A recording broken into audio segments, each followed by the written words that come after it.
Hello guys and gals, and welcome to my first update video of my new account that I made, my Varrock only free-to-play Ironman. Let's get down to it. First off is going to be the goals. I'd like to get full Rune on this account, which will be done through bossing, possibly smithing, but probably bossing. Complete Dragon Slayer, which I will get down to the details of that here in a minute. I'd like to smith a Rune axe to make sure that my wood cutting potential is at full maximum. I want to unlock fishing and rune crafting through lamps, and I don't know if you know this, but you can't actually fish within Varrock until you get 5 fishing for sardines, and you can't rune craft until you have 8 rune crafting, because you can't do earth runes until 8.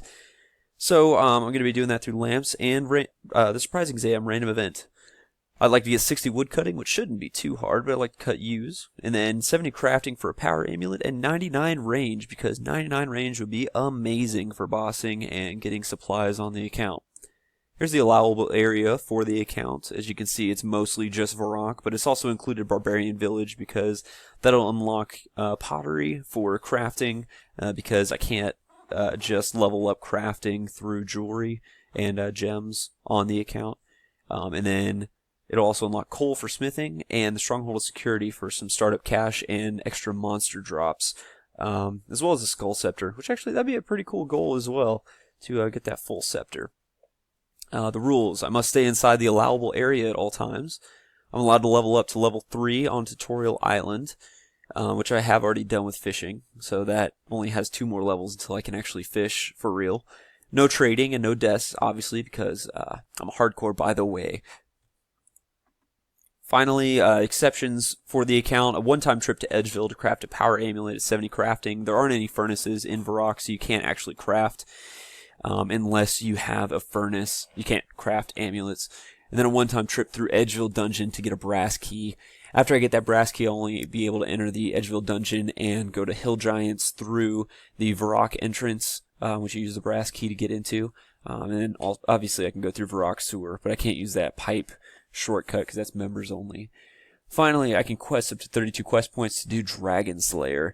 And I'm not going to be doing these quests until I am ready to do Dragon Slayer. And the reason for that is some of the quests will actually give you some skill experience, which I don't want to boost the account with. So things like the Knight's Sword I'm not going to be doing, and I'm not going to be doing like Doric's quest, really anything that gives you any kind of skill experience other than Goblin Diplomacy, just because Goblin Diplomacy gives you 5 quest points.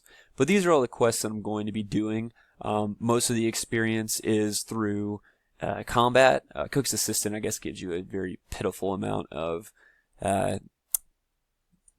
cooking experience, but I basically just want the quest points so I can actually do Dragon Slayer and unlock the Dragon Platebody and Green D-Hide Body for the account, as well as kill that pesky dragon Varrock, because I mean, who really likes him?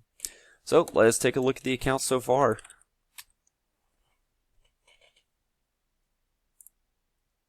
There's our boy. Look at him. Look at him standing there menacingly. Ain't nobody gonna mess with this guy while he's roaming around Varrock. I haven't really done much on this account yet. I've stabbed about 12,000 rats to get these levels on here, and then I cut down an entire forest of regular trees to get a wood cutting level and some fire making done. Man, I can't get over how cool this helmet is. Look at that. Oh, you can't see it. It's got some tusks. It's got tusks, and those eyes are like deep pits of despair. It's a soulless man right here. He never wants to leave Varrock. Well, let's go. Get out of here, Romeo. I'm doing a video. Alright guys, we're going to go through and we are going to start leveling up the account. I'd like to get some hit points before I try and go through the Stronghold of Security, as well as some defense levels, because I don't want to die. I'd like to keep my hardcore status. So I'd really want to get that 10,000 cash so I can get some arrows and start leveling up range. Because I figure once I get range, I can actually start getting some good equipment and good items to start skilling on the account. So let's get going.